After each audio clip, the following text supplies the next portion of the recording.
the 24th of February, 2025. Estonia is celebrating its 107th Independence Day. Thousands have gathered to watch the raising of the country's flag over Tumpi Castle, overlooking the nation's capital, Tallinn. Despite the cheerful singing of national anthems and hymns, a certain unease lingers beneath the festivities.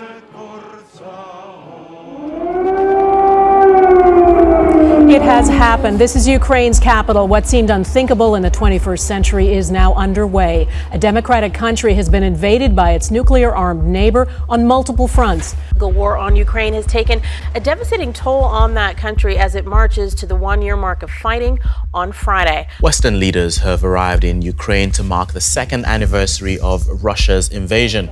European Commission. The day also marks the third anniversary of Russia's invasion of Ukraine. A brutal conflict that has left hundreds of thousands dead and millions more injured or displaced. For Estonia's 1.4 million people, the war is a constant reminder of their vulnerable position at NATO's eastern flank. For years, the Baltic states have been described as NATO's Achilles heel, small, exposed, and geographically isolated. Following decades of Soviet occupation, Estonia joined NATO and the European Union in 2004 in pursuit of security and prosperity. Since 1991, it has enjoyed rapid economic growth, digital innovation, and increasing integration into Europe. But the shadow cast by Russia has never fully disappeared. As the threat of confrontation with Moscow looms large, the rituals of national celebration are fused with demonstrations of military preparedness. Independence Day thus becomes not only a commemoration of a historic emancipation, but also a public display of Estonia's determination to defend its hard-won sovereignty against those who would threaten it.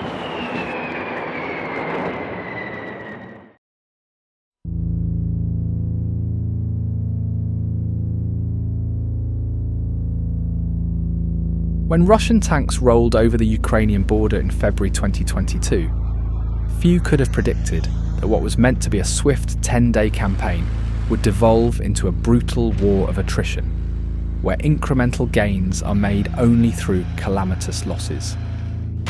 On the ground in Ukraine, troops and civilians are battling for every inch and have recaptured some territory. Putin's strategic blunder has left him fighting an arduous proxy war with the West.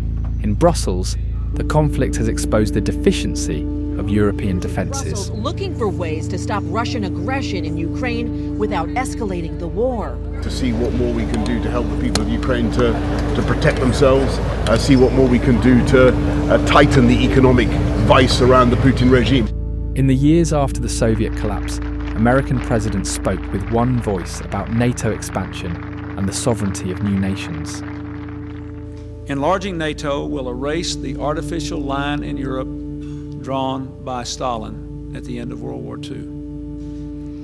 And NATO will now help Europe to come together in security, not be kept apart in instability. But I'm a believer in the expansion of NATO. I think it's in the world's interest that we expand NATO.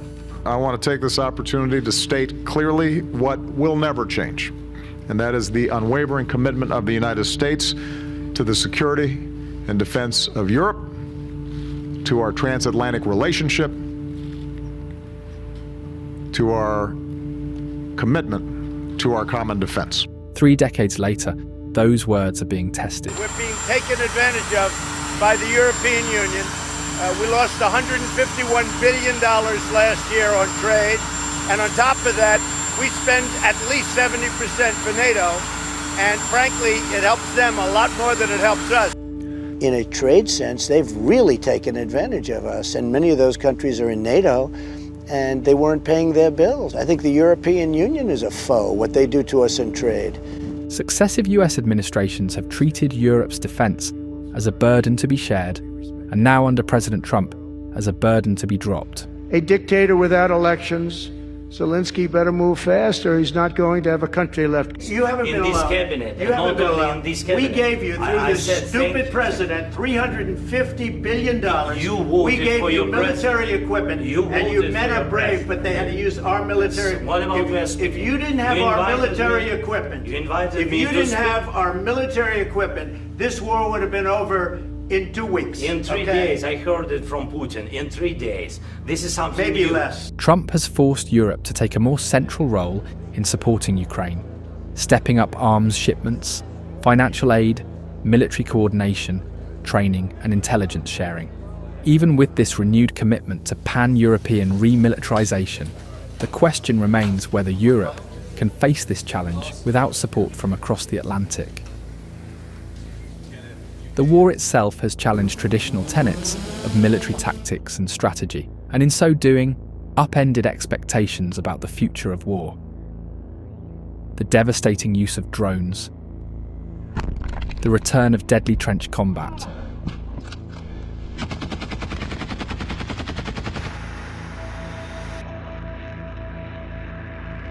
and the limited effectiveness of traditional air and naval power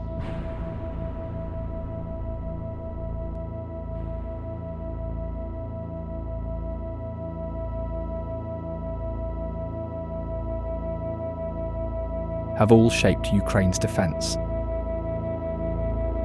The West's support for Ukraine has given the country enough to repel Russian assaults. However, it remains inadequate for a decisive counteroffensive against Russia's far greater numbers.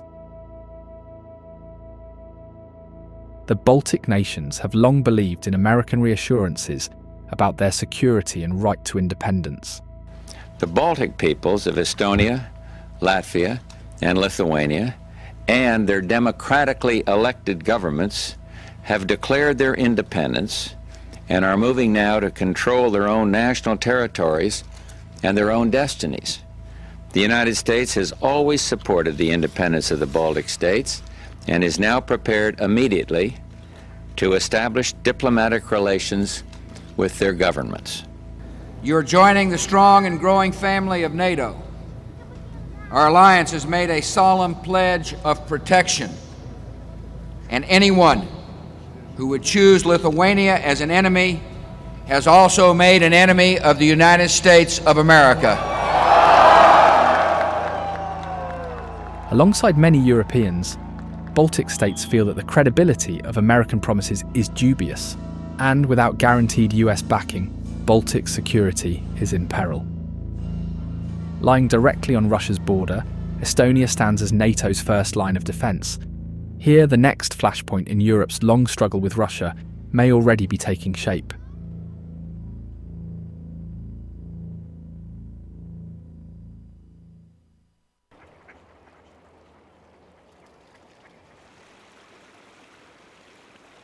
At first glance, Estonia's eastern border along the Narva River appears peaceful. Overlooked by a range of homes and two imposing medieval fortresses, one Estonian, one Russian, facing each other across the water. Yet beneath this tranquil facade, tension simmers, not just between two hostile nations, but within Estonia itself. Roughly a third of Estonia's population are Russian speakers, many of them concentrated in Narva and other eastern regions. Narva's history reflects the broader struggle over identity in post-Soviet Europe. Once renowned across Europe for its unique Swedish Baroque architecture, Narva was the site of a deadly battle during World War II. The city was left in ruins.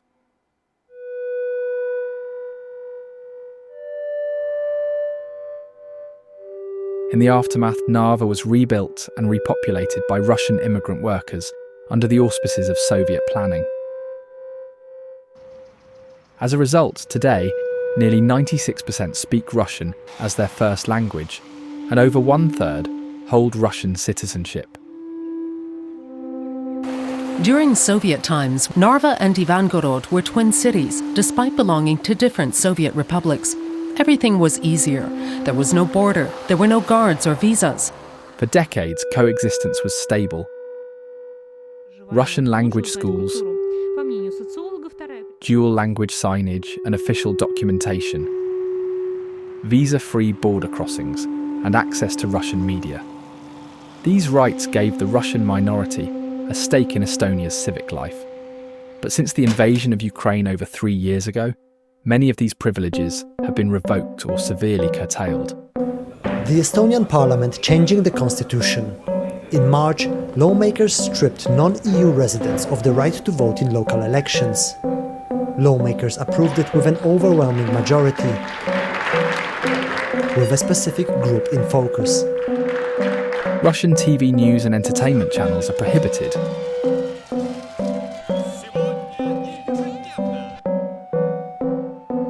Border crossings restricted to only foot crossing.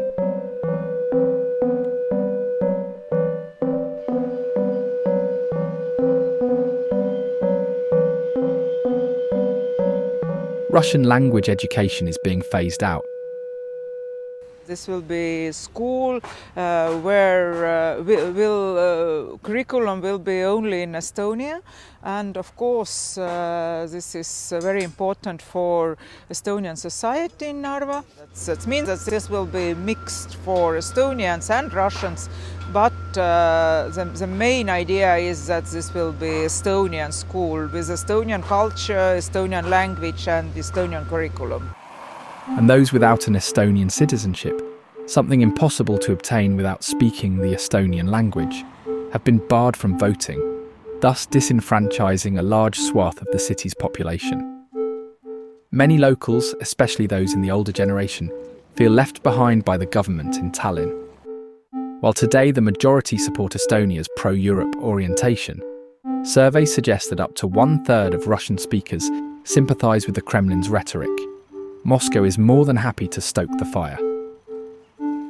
Surveillance balloons are frequently flown over Estonia, and buoys demarcating the border are removed. On each victory day since the onset of the war, Russia has staged increasingly elaborate concerts on the banks of the Narva River, not for the Russian public, but rather for the people of Narva. Massive screens and loudspeakers broadcast the sounds and images of Soviet grandeur, with the aim of rekindling a past nostalgia that many local residents still harbour. They applaud the music blasting from the other side.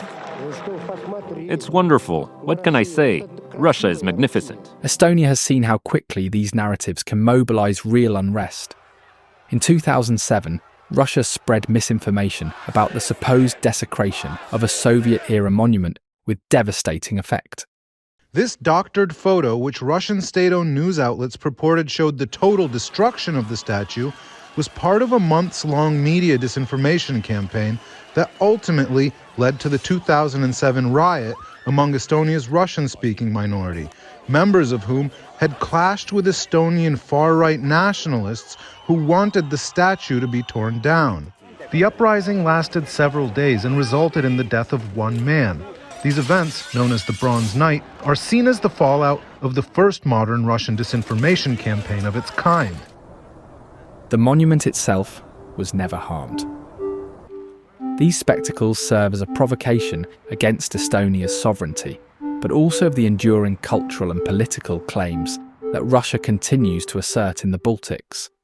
In a city where Kremlin sympathies are voiced openly, many rightfully fear that Estonia's ethnic minority may provide a justification for a future Russian invasion. This is definitely something that is not a success story in Estonia, the integration, how Russian-speaking communities have been integrated to Estonian society within the last 30 years. And there are very big challenges in there. Putin justified his invasion by claiming he was protecting an oppressed Russian minority in eastern Ukraine. Comparatively speaking, Narva contains a far more concentrated Russian-speaking population than those regions. More broadly, almost 1/3 of Estonia's population is ethnically Russian, compared to just over 17% of Ukraine.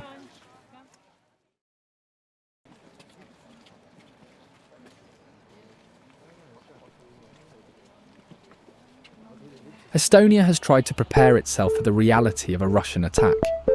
However, Estonia fields a force closer in size to a brigade than an army. With just 6,500 active duty personnel and around 39,000 in reserve, Estonia's military is dwarfed by Russia's immense man and firepower.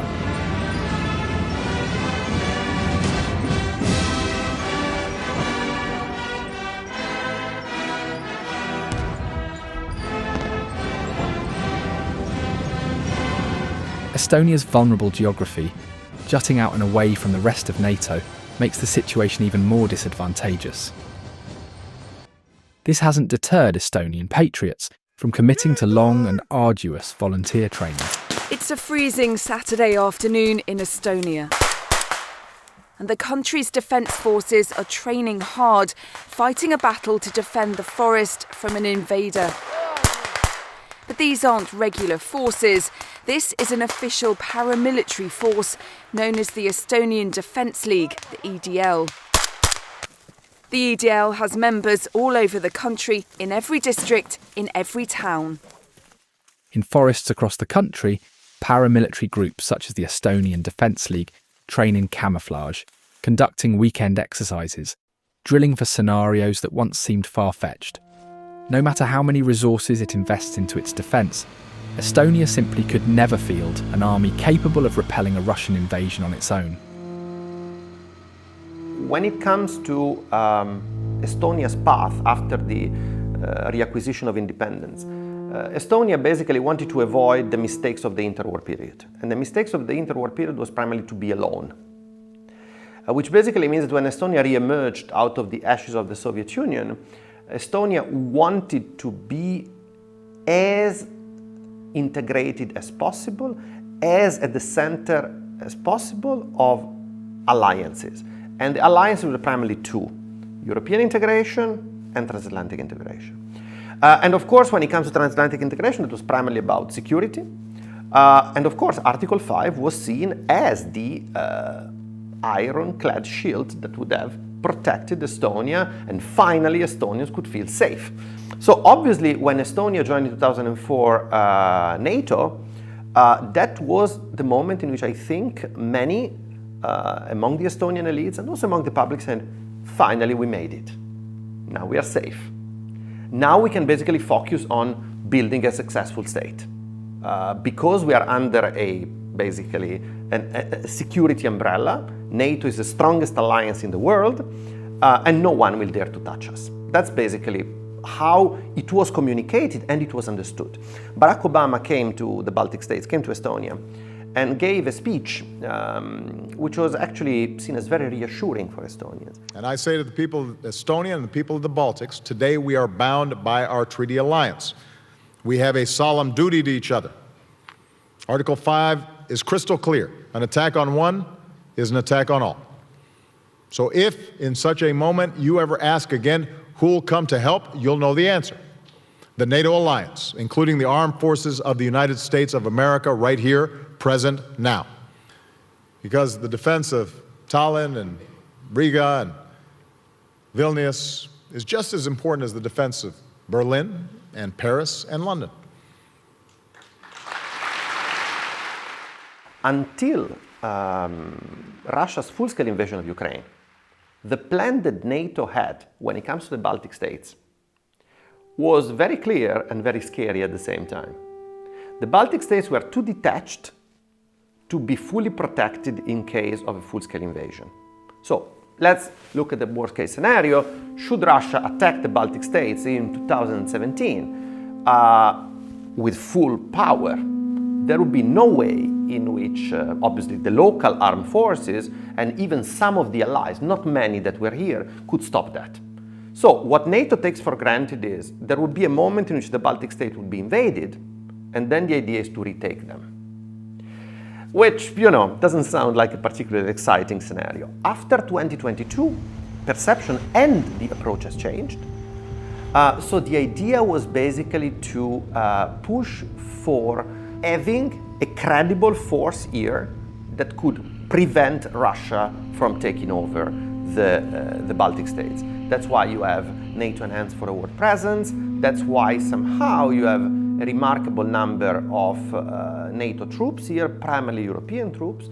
And also that's why the idea was that on the one hand, you have what you call active deterrence, and on the other hand, of course, having such a large number of Western European or North American troops here, you also had a sort of life insurance, because the moment in which Russia attacks, then Russia would also directly target these troops, and this would directly trigger this country into the conflict. Reaffirm that our Article 5 commitment is sacred, and an attack on one is an attack on all, and we will defend every inch of NATO territory.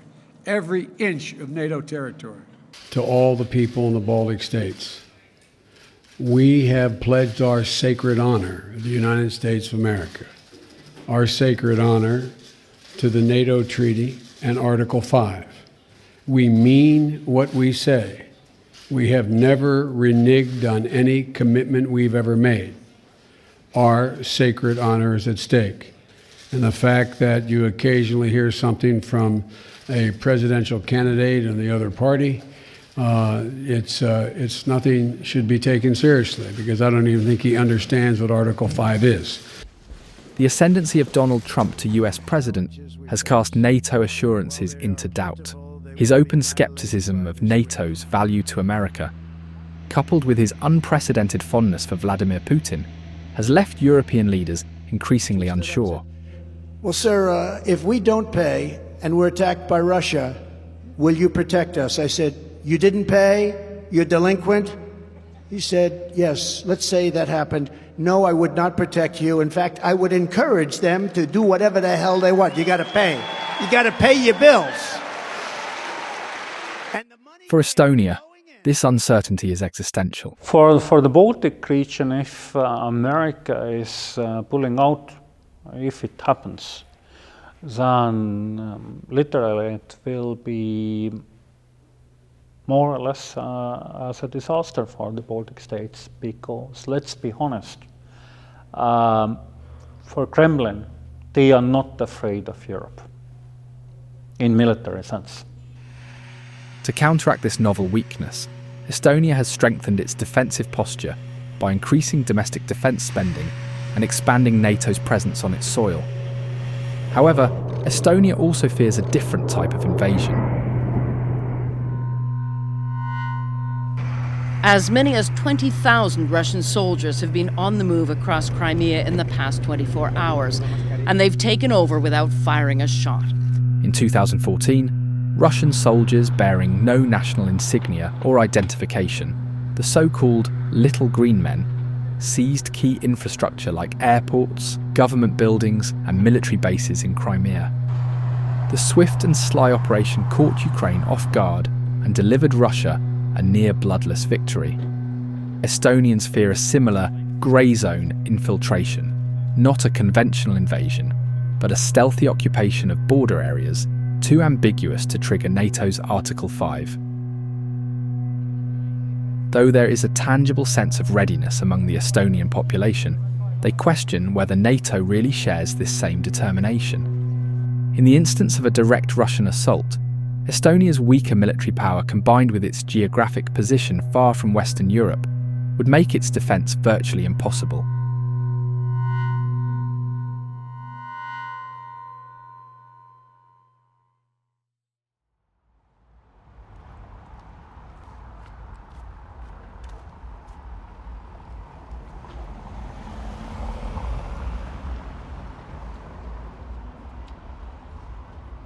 After achieving independence, Estonia's future was unclear. Many questioned whether the new nation could overcome its unfavourable geography and economic underdevelopment. For ordinary Estonians, the long struggle for independence, with Moscow the clear enemy, has been replaced by an uncertain period of transition. Political rivalries, unemployment, and prices rising 400% in a year. Üsna raske on kogu see asi praegu siin tänu sellele, et palgad on väiksed, hinnad on kõrged. Poodides on küll kõike saada, aga samas inimesed ei jõua osta. Kõige raskem on olukord muidugi inimestel, kes on pensionil ja kes ei saa oma raha kätte. But while many observers predicted that Estonia would be doomed to poverty, Estonians gambled not on traditional sectors, but on the budding world of cyberspace. After Estonia had regained its independence in 1991, one of the challenges for its leadership was to think of a core of its economy, but also a core of its identity as a sovereign nation. And with Estonia not having any natural resources and a challenging geographic location, digitalization and the emerging ICT industry came to mind. Also because Big Brother Finland at that time had a big success with Nokia. A Finnish company with more name recognition than Finland itself. Nokia. Nokia. Connecting people. Nokia. When Jorma Olja took over as Nokia's chief executive in 1992, the company's best-known products were toilet paper and rubber boots. Olja flushed all that away, concentrated on mobile phones, and became the world's largest producer with 25% of the global market. For instance, the first president, so he asked himself the question, what is our Nokia? So what is the core idea of how Estonia could excel as a country and what could be the basis of its economy? And from that moment on, it embraced digitalization, it embraced ICTs as the core of its economy, but also as a core and leading idea on how public services could be delivered. Estonia, as it has sometimes been called, is one of, if not the most, advanced digital states in the world. Nearly all government services are accessible digitally. Using a single secure online sign-in, Estonians can complete 99% of interactions with the government online and have even been conducting fully online voting since 2005. In Estonia, there are talks about this invisible state. So the concept that citizens, when they ask for specific services, basically they do not have to know what kind of agencies are involved. And in Estonia, there is now the initiative of having the bureaucrat chatbot that allows citizens to use natural language to basically ask for a service or ask for their problem to be dealt with. They don't have to know what kind of agency is involved in providing that service. The AI does it for them. So this makes the government kind of invisible to them. Estonia's unique online system also unsurprisingly caught the attention of its neighbour to the east. In the morning of the 27th of April 2007, amidst a row about the relocation of a Soviet-era memorial to fallen soldiers in Tallinn, Estonia fell victim to a cyber attack of a scale and sophistication never seen before. The websites of the government, national ministries, the media, the police, and even the national emergency number were also brought down.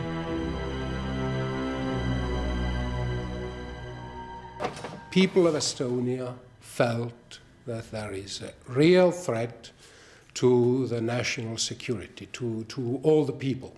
The tension was high, people wanted to get the news, very many are online, so they went for news services and suddenly they didn't have the access. Then they wanted to do their banking via internet and the banking servers were down. So there was quite an emotional reaction that there's something wrong, up to the point that the government is not in charge. The attacks went on for more than 2 weeks, isolating the most connected European country. The perpetrator's identity is scarcely in question. Since then, Estonia has upgraded and fortified its digital defences. But the episode revealed how deeply questions of national security permeate every aspect of Estonian life. Estonia's focus as a cutting-edge digital and technology powerhouse has long provided the engine of the economy. Yet, in the 30 years since independence, it appears like this approach may have run its course. Estonia now is quite a different kind of country economically than was the Estonia of the 1990s, which was kind of really reforming and developing really quickly. I don't think many people acknowledge that Estonia has been in an economic recession now for more than 2 years. And this is fairly unique because, I mean, if we look at kind of moments of economic crisis earlier, so in the late 90s or the financial crisis in the late 2000s, so these hit Estonia hard. After years of speedy growth, the Baltic bubble has burst. Latvia and its neighbour Estonia are on a fast track into recession. When the crash finally happened, Latvia, Estonia and Lithuania experienced the most dramatic decline seen anywhere in the world. So the economy dropped really quickly, but then it recovered really quickly as well. The drop that we had after the financial crisis was maybe the steepest in Europe, but Estonia recovered really, really quickly. And I think, you know, this kind of flexibility or ability to kind of be hit hard, but then to recover quickly as well has somewhat declined. And we see this in this kind of dragging economic recession now. So as soon as the kind of energy crisis and inflation that was kind of parallel to that, as soon as that hit, it took kind of the Estonian economy off course, and we haven't been able to kind of really jump back into the game as well. And other countries in our neighborhood and our Baltic neighbors as well have been doing much better. So at one point, at least if we look at kind of how well the economy is recovering, Estonia there was no other country in Europe which was doing worse in that sense. This goes a bit against this kind of success story that has been told, and I think this kind of indicates also that maybe times are a bit different now.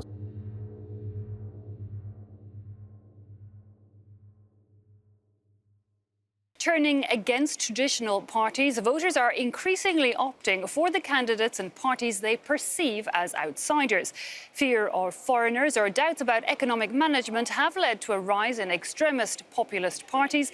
Present on both sides of the centre, they claim to speak for the people, the real people.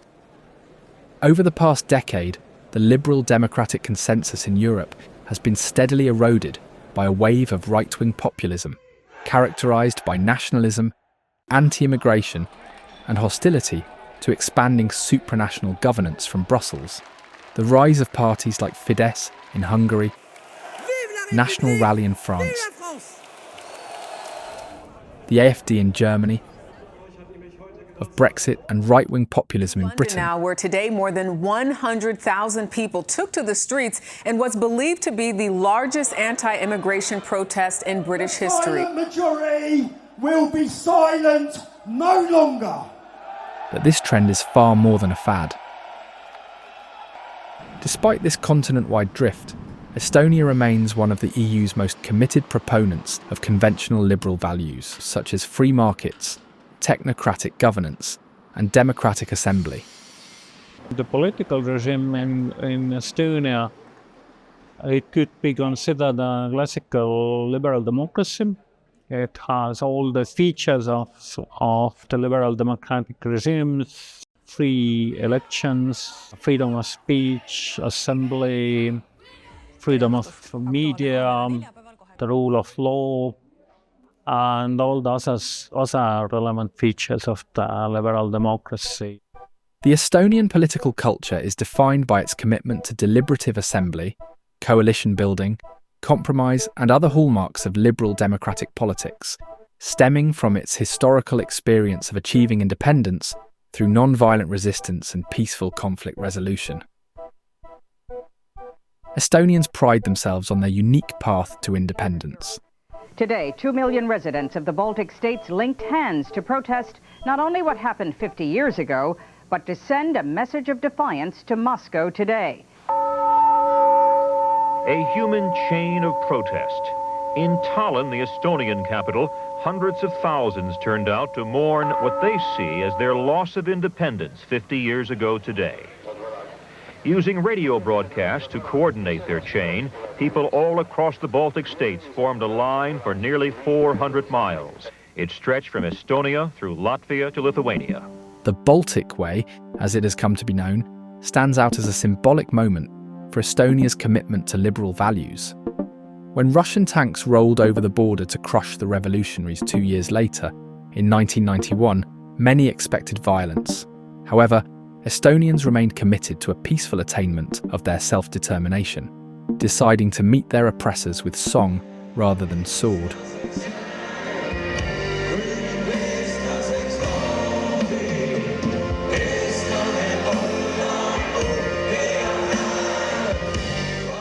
The success of their non-violent protest and nearly 3 decades of post-independence prosperity has cemented Estonia as one of Europe's most stalwart defenders of liberalism. This liberal status quo still faces challenges. Estonia's liberal ruling party, the Reform Party, is not entirely immune to political competition.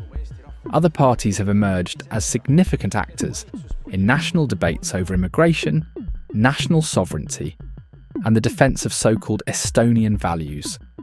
Yet even in internal political matters, Estonia's external environment remains ever-present. The one party that could be considered populist in this political science sense would be the Conservative People's Party of Estonia. Their support now is also, let's say, around 15%. Me anname tuld sooneutraalsuse ja multikulti pihta. So they would be, yes, like the Estonian populists, equivalent to many of their Western European counterparts, but in some aspects really, really different as well. So for example, for AFD, it's not really a problem to have, let's say, good or friendly relations with Russia. So Russian gas is not a problem for them. Economic ties with Russia are not a problem for them. For them, Russia is not an issue. Russia is not a threat.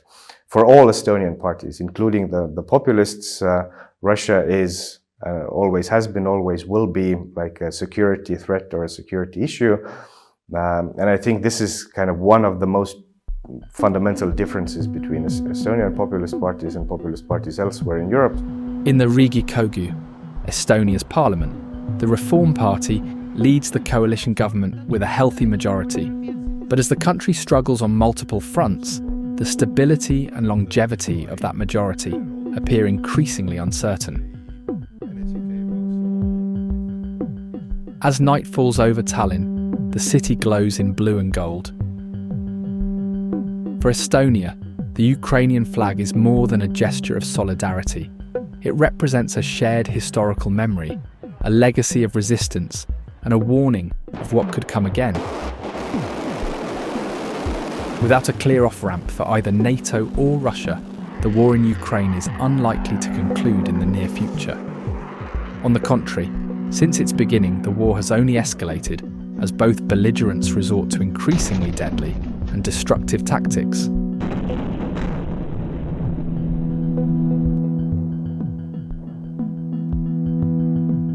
Tallinn remains resilient and ready to protect its sovereignty and democracy. However, this preparedness is stifled by the unsettling fact that NATO allies may not be willing or able to come to their aid. As the danger of Russian meddling on the border or in cyberspace grows, so too does the threat of a real kinetic clash. Because Estonia's democracy cannot be guaranteed by its own resolve, its survival might depend on whether the West truly believes that what happens on this frontier can have real consequences at the heart of the continent.